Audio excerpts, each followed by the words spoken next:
Hey guys, আসসালামু আলাইকুম। আশা করি সব ভালো আছেন। আলহামদুলিল্লাহ আমরা সবাই ভালো আছি। তো আজকে আমাদের ৫ নাম্বার ব্লগ, আপনারা সবাই জানেনই। একটু বাইরে আসলাম, মানে ঘুরতে আমাদের এলাকায়। তো আমার সাথে আসছে আমার ফুফাতো বোন। চলেন দেখা যাক, একটু সামনে অনেক সুন্দর জায়গা আছে, ওইখানে যাইতেছি আমরা সবাই। এই যে দেখেন, আমি বলতে বলতে দেখি আমার বাগিনায় চলে আসছে, বাতিজি চলে আসছে দৌড়ে দৌড়ে। আপু দে আসবো আমরা জানি না, আমি আর ফুফাতো বোন আসছি, পরে দেখি আপু আসতেছিল আমাদের পিছে পিছে। বরাবর মতো তো আপনারা সবাই জানেন এটা আমার আপু।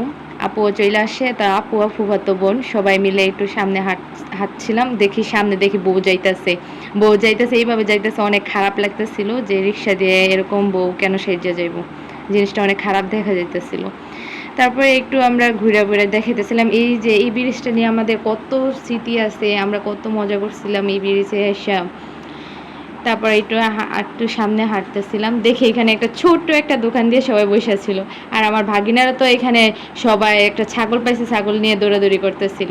ওরা গাইজ যেই তুফানের মতো একটা চলাফেরা করে আমার ভাগিনারা, সবগুলো একটা তুফান, ভূমিকম্প। এই যে দেখেন মাহিনা আবার কি জানি দেখা যেতেছিল। এই দেখছেন গাইজ, এখানে একটা বট গাছ, এই বট গাছেও আমাদের অনেক স্মৃতি আছে। আর এই জায়গাটা খুব সুন্দর, এই জায়গাটা মূলত আমরা এই জায়গাটা দেখার জন্য এখানে আইছি।